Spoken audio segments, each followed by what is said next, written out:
সালাহুদ্দিন আইয়ুবী রাহিমাহুল্লাহর দুইটা টার্গেট ছিল, মিশর এবং সিরিয়াকে এক করতে হবে। মিশর এবং সিরিয়া একত্রিত না হওয়া পর্যন্ত মসজিদ আকসা আমি বিজয় করতে পারবো না।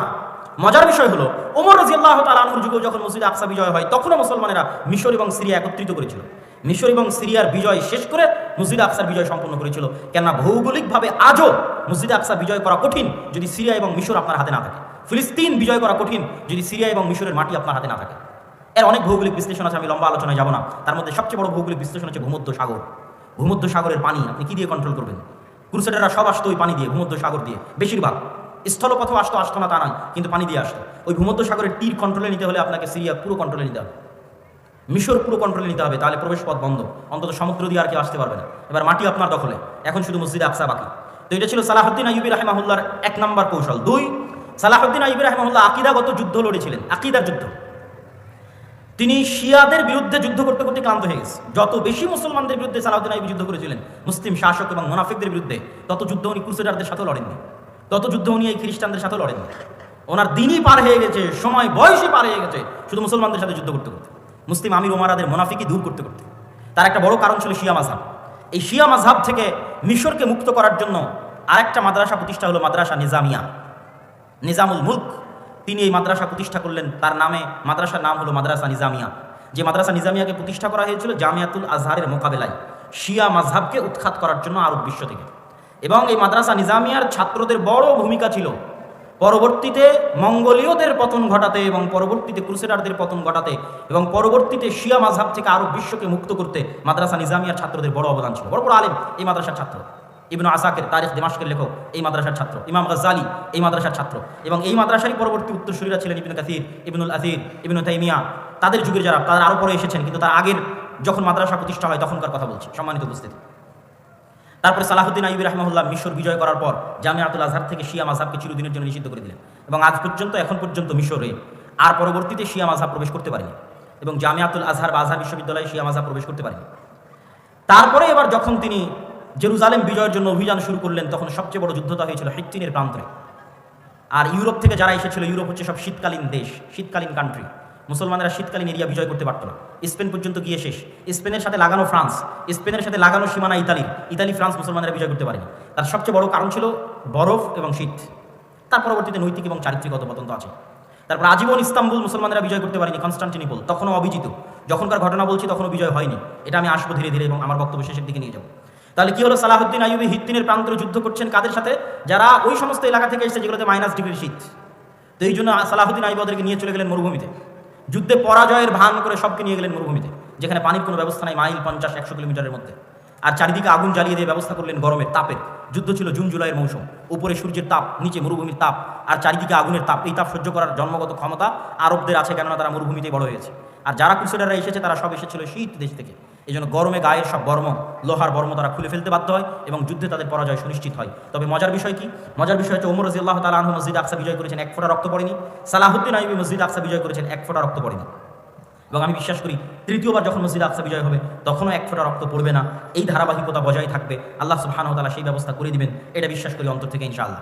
সম্মানিত উপস্থিতি, তাহলে একটা গেল আল্লাহ সালাহুদ্দিন আইয়ুবীর মাধ্যমে মসজিদ আকসা বিজয় করলেন। আরেকটা হচ্ছে আইনে জালুতের যুদ্ধ। মঙ্গোলীয়রা বাগদাদের পতন ঘটিয়ে এগিয়ে যাচ্ছে, 3টা মসজিদ একত্রে তাদের দখলে চলে আসবে।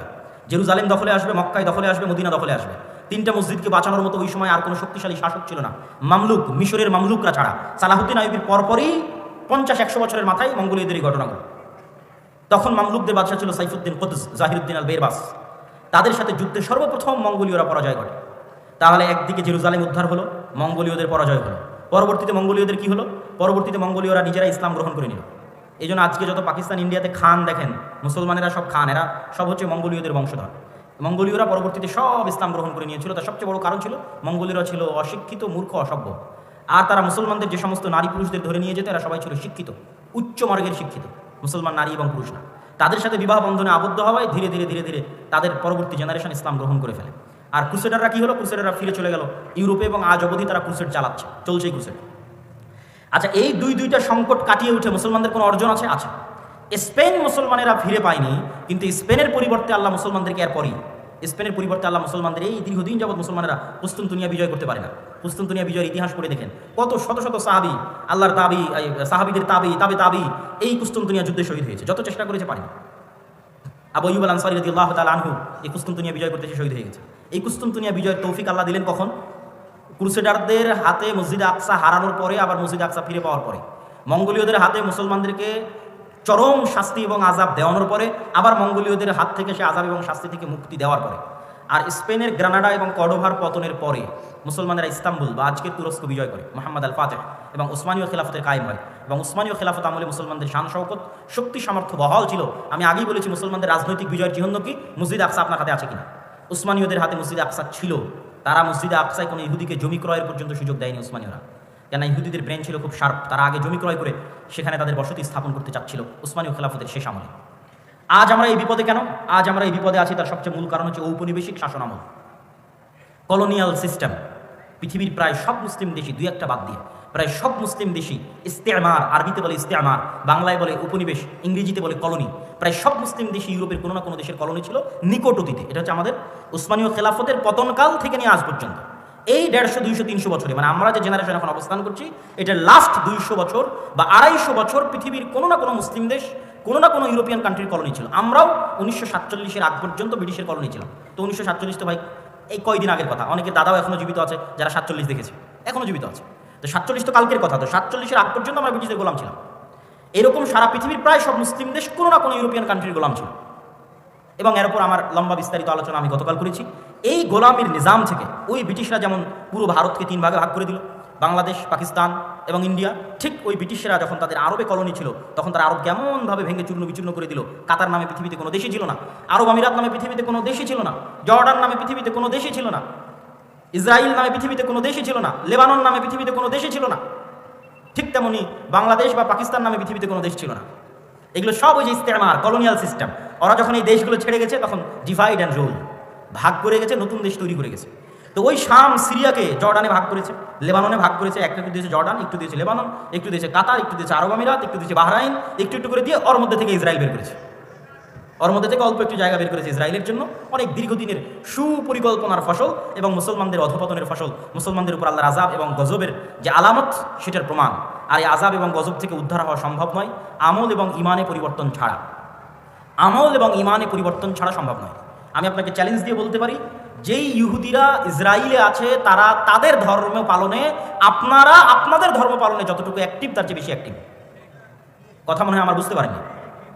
আপনাদের কতজনের মুখে দাঁড়িয়ে আছে, আর ইহুদি একটা পল্লী মহল্লায় গিয়ে দেখবেন ওদের কতজনের মুখে দাঁড়িয়ে আছে। ইহুদিরা সারা পৃথিবীর মানুষকে চায় যে তারা খারাপ থাকুক, কিন্তু তারা নিজেরা ভালো থাকবে। সারা পৃথিবীর মানুষ মদ খেলে, জুয়া খেললে তাদেরকে গোলাম বানানো সহজ, কিন্তু তাদের সন্তানেরা যদি জুয়া খেলে, মদ খায়, তাহলে তারা পৃথিবী শাসন করতে পারবে না। এই জন্য এটা তাদের এজেন্ডা যে তাদের সন্তানেরা মদ, জুয়া, ফ্রি ফায়ার, পাবজি খেলবে না, কিন্তু তারা পৃথিবীতে এমন সিস্টেম তৈরি করবে যে মুসলমানের সন্তান জন্ম হওয়ার পর থেকে মদ, জুয়া, আড্ডা, গাঞ্জা, ফ্রি ফায়ার, পাবজি নিয়ে পড়ে থাকবে। তাহলে এরা হবে কি? এদের অবস্থা হবে গরু ছাগলের মতো। কেননা যে নেশাখোর, যে জুয়াখোর, সে গরু ছাগল।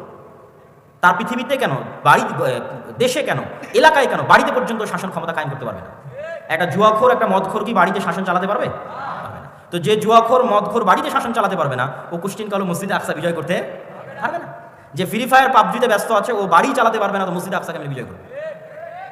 তো কিন্তু ইহুদিরা তাদের সন্তানকে জন্মের পর থেকে বলবে পড়ো পড়ো পড়ো পড়ো, জ্ঞান অর্জন করো, বড় হও, পৃথিবী শাসন করতে হবে, অস্ত্র বানাও, জ্ঞান বিজ্ঞানে ব্যস্ত থাকো, গোটা আরব বিশ্বকে ব্যস্ত রাখো পর্যটন আর বিনোদনে, দুবাই আর কাতারকে ব্যস্ত রাখো ফুটবল বিশ্বকাপে।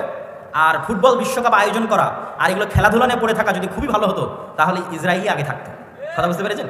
ইসরায়েল কিসের সবার আগে? অস্ত্র বানাও, অস্ত্র কিনো, এটাতে সবার আগে, জ্ঞান বিজ্ঞানে সবার আগে। আর ওর পাশের যে মুসলিম দেশগুলো আছে, ওরা কিসে আগে? ওরা হচ্ছে পর্যটনের জন্য বানাও, বিনোদনের জন্য বানাও, টাকা অঢেল, কিন্তু সব খরচ করছে পর্যটন বিনোদনে। এই জন্য আল্লাহর গজব আরও কন্টিনিউ হচ্ছে, আরও দীর্ঘস্থায়ী হচ্ছে। এই গজব থেকে মুসলমানদের বের হতে হলে দিনে ফিরে আসতে হবে। মুসলমানদের সবচেয়ে বড় শক্তির জায়গা হচ্ছে তাদের দিন, তাদের আকীদা, তাদের বিশ্বাস। সারা পৃথিবীতে তারা শিখিয়েছে যে তোমরা সন্তান কম নাও। আর কোনো ইহুদি ফ্যামিলি পাবেন না যেখানে 6টা 7টা করে বাচ্চা নাই, পাবেন না। আপনি নিজে আজকে তদন্ত করতে পারেন, কেন এরা পৃথিবীর খুবই রহস্য ঘেরা একটা জাতি। এদের বিষয়ে কোনো তথ্য পাবেন না, এদের বিষয়ে গবেষণা করতে গেলে আপনি দেখা যাচ্ছে আউট হয়ে যাবেন পৃথিবী থেকে। অত্যন্ত রহস্য ঘেরা একটা জাতি, অনেক অল্প সংখ্যক। কিন্তু যদি আপনার পক্ষে সম্ভব হয়, বিশেষ করে যে সমস্ত মুসলমান ভাইরা ইউরোপে আছেন, তারা ইহুদি পল্লীগুলোতে গিয়ে দেখবেন তাদের কয়টা করে সন্তান। আর তাদেরই এনজিওগুলো আপনার মুসলিম এলাকায় গিয়ে বলতেছে তোমাদের সন্তান কমাও। এই জন্য তারা টার্গেট করে, ইচ্ছা করে ফিলিস্তিন গাজায় শিশুদেরকে হত্যা করতেছে। ঠিক যেমন ফেরাউন বানু ইসরায়েলের শিশুদেরকে হত্যা করত। তাহলে দুইভাবে আপনার শিশুকে হত্যা করতেছে, এক বম মেরে হত্যা করতেছে, আর আপনার মাথায় দিয়ে দিয়েছে যে আপনি দুটোর বেশি যেন সন্তান না নেন। কিন্তু সে জন্ম দিচ্ছে 6টা 7টা 8টা 10টা করে। এই জন্য ওদের এরকম কোনো ছোটো গাড়ি থাকে না। আমাদের যে ছোটো কারগুলো, এই ছোটো কারগুলো তারা ইউজ করে না, তারা ইউজ করে বড় 4, 6, 7 সিটের 4 হুইলার জিপ, যাতে ফুল ফ্যামিলি নিয়ে যাতায়াত করা যায়। কারণ ফ্যামিলি তো 2টা সদস্য না, 6টা 7টা সদস্য, তো ছোটো গাড়ি তো হবে না। তারা সারা পৃথিবীতে সুদি বিজনেস তৈরি করে রেখেছে, কিন্তু তারা নিজেরা পরস্পরের সাথে সুদি লেনদেন করে না। মানে এক ইহুদি আর এক ইহুদির সাথে সুদি লেনদেন করবে না, কিন্তু ওই ইহুদি আবার পৃথিবীর সবচেয়ে বড় সুদি কোম্পানির মালিক। তার মানে সারা দুনিয়ার মানুষের টাকা সুদের নামে কবজা করে নাও, কিন্তু তুমি যখন আর এক ইহুদিকে ধার দিবা তখন করজে হাসানা দিবা, সুদ নয়। যেগুলো বলতেছি এগুলো দেখা বলতেছি, আপনারাও চাইলে পরীক্ষা করতে পারেন। এইরকম বড় বড় দাড়ি থাকবে তাদের 80 থেকে 90%। 3 ওয়াক্ত সালাত আদায় করবে, তাদের মসজিদের নাম সিনাগগ, 3 ওয়াক্ত সালাতের জন্য মসজিদে যাবে এবং এরকম লম্বা দাড়ির সাথে যাবে।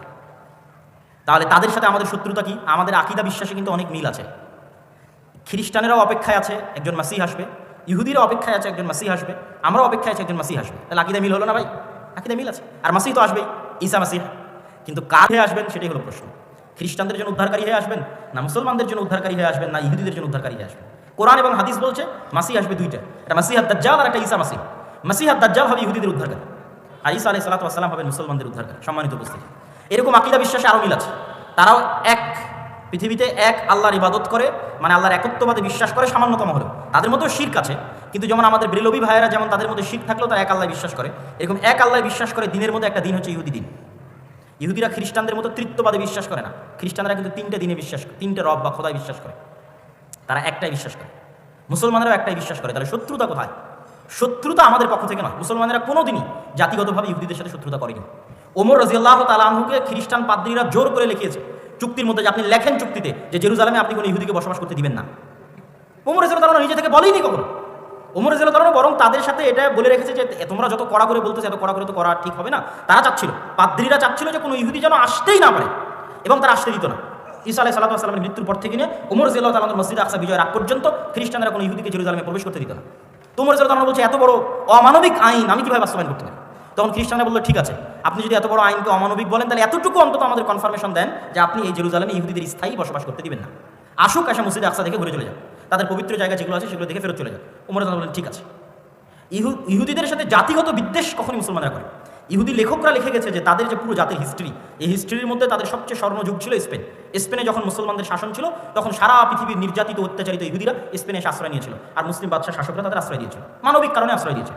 কেন? সারা পৃথিবীতে খ্রিস্টানরা তাদের উপর অত্যাচার করতো, জুলুম করতো, আর এটা তাদের উপর আল্লাহ গাজাব এবং গজব হিসেবে কোরআনে লিখে রেখেছেন, যেটা তাদের জন্য আযাব এবং গজব, যে তাদের কোনো দেশ হবে না আলাদা, স্বাধীন কোনো দেশ তাদের জন্য হবে না।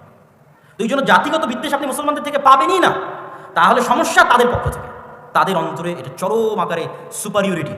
পৃথিবীর সবচেয়ে ভয়ঙ্কর 2টা জাতি সুপারিয়রিটিতে বিশ্বাস করে, একটা হিন্দুদের মধ্যে ব্রাহ্মণ, আর একটা হচ্ছে ইহুদি। চরম আকারের সুপারিয়রিটিতে বিশ্বাস করে যে আমরা ডাইরেক্ট খোদার সন্তান, নাউজুবিল্লাহ, আল্লাহর সন্তান। ব্রাহ্মণেরা বিশ্বাস করে আমরা আল্লাহর মাথা থেকে তৈরি হয়েছে, ওরা বিশ্বাস করে আমরা আল্লাহর সন্তান। পৃথিবীতে আমরা বাদের যারা আছে সব আমাদের গোলাম, সবার বউ আমাদের জন্য হালাল, সবার ছেলে মেয়েকে জবাই করা আমাদের জন্য হালাল, এটা আমাদের কোনো গুনাহ হবে না। কত রকমের এক্সট্রিম লেভেলের সুপারিয়রিটিতে তারা বিশ্বাস করে। এই সুপারিয়রিটির জায়গায় সবচেয়ে বড় আঘাত, সবচেয়ে বড় ধাক্কা দিয়েছে মুহাম্মদ সাল্লাল্লাহু আলাইহি ওয়াসাল্লাম। কি জন্য? তাদের এই সুপারিয়রিটির দাবির ভিত্তি হচ্ছে তারা ইব্রাহিমের সন্তান ইসহাকের বংশধর, এটাই দাবির ভিত্তি। তো মুহাম্মদ সাল্লাল্লাহু আলাইহি ওয়াসাল্লাম এসে দাবি করলেন আমি ইব্রাহিমের আরেক সন্তান ইসমাইলের বংশধর। এই জায়গায় হলো বংশগত দিক থেকে সবচেয়ে বড় অ্যাটাক, যে আমরা যেই রক্তের হওয়ার কারণে ফাখর করি, অহংকার করি, গর্ব করি, আল্লাহ শেষ নবী আমাদের বাইরে ওই রক্তের মধ্যে ইব্রাহিমের আরেক সন্তান ইসমাইলের মধ্যে দিয়ে দিলেন, ইসমাইল আলাইহিস সালাতু ওয়াস সালামের মধ্যে। তাহলে তাদের সুপারিয়রিটিতে সবচেয়ে বড় আঘাত হানলেন কে? মুহাম্মদ সাল্লাল্লাহু আলাইহি ওয়াসাল্লাম, যে তোমাদের সুপারিয়রিটি এখন থেকে শেষ। তোমাদের বনী ইসরাঈলের জন্য আল্লাহর যে রহমত বরকতের ঘোষণা ছিল সব টোটালি অফ। এখন রহমত এবং বরকত যা হবে সব উম্মতে মুহাম্মাদির জন্য। ইব্রাহিম আলাইহিস সালাতু ওয়াস সালামের সন্তান ইসমাইল, এবং আল্লাহ নবী দোয়া করলেন আল্লাহুম্মা সাল্লি আলা মুহাম্মাদিন ওয়া আলা আলি মুহাম্মাদ কামা সাল্লাইতা আলা ইব্রাহিম ওয়া আলা আলি ইব্রাহিম। হে আল্লাহ মুহাম্মদ এবং তার পরিবারের উপর ওই রকম রহমত বরকত নাজিল করুন যেমন ইব্রাহিমের পরিবারের উপর নাজিল করেছিলেন। আল্লাহুম্মা আমিন। আমরা দরুদে সেটা পড়ি সবসময়। তাহলে তাদের সুপারিয়রিটিতে সবচেয়ে বড় আঘাত দিলেন মুহাম্মদ সাল্লাল্লাহু আলাইহি ওয়াসাল্লাম। এই জন্য মুহাম্মদ সাল্লাল্লাহু আলাইহি ওয়াসাল্লামকে এইভাবে হত্যার চেষ্টা মক্কার কুরাইশরাও করে, যেভাবে তারা করেছে, কেন এটা তাদের ইগোতে আঘাত করেছে। আজও তারা বানু ইসমাইলের সন্তানদেরকে হত্যা করতেছে এই একটা কারণেই, যে তাদের সুপারিয়রিটির জন্য সবচেয়ে বড় চ্যালেঞ্জ হচ্ছে ইসলাম এবং মুসলমানরা। কেন? তারা যে মিল্লাতে ইব্রাহিমের দাবি করে, ওই মিল্লাতে ইব্রাহিমের যোগ্য এবং সত্য দাবিদার, যোগ্য এবং সত্য উত্তরসূরি হচ্ছে মুহাম্মদ সাল্লাল্লাহু আলাইহি ওয়াসাল্লাম এবং তার অনুসারীরা। এবং তাদের ধর্মগ্রন্থে লেখা আছে যে ইব্রাহিম আলাইহিস সালাতু ওয়াস সালামের আরেক স্ত্রী হাজেরা এবং হাজেরার সন্তান ইসমাইলকে মক্কায় রেখে আসা হয়েছে। তাদের ধর্মগ্রন্থে লেখা আছে তোমাদের ভাইদের মধ্যে আল্লাহ শেষ নবী পাঠাবে। ওরা মনে করে আছে আমাদের ভাইদের মধ্যে মানে ইব্রাহিম আলাইহিস সালামের 2 সন্তানও তো পরস্পরে ভাই, ভাই না ভাই না। ইসহাক এবং ইসমাইল পরস্পরের ভাই না ভাই না? ভাই।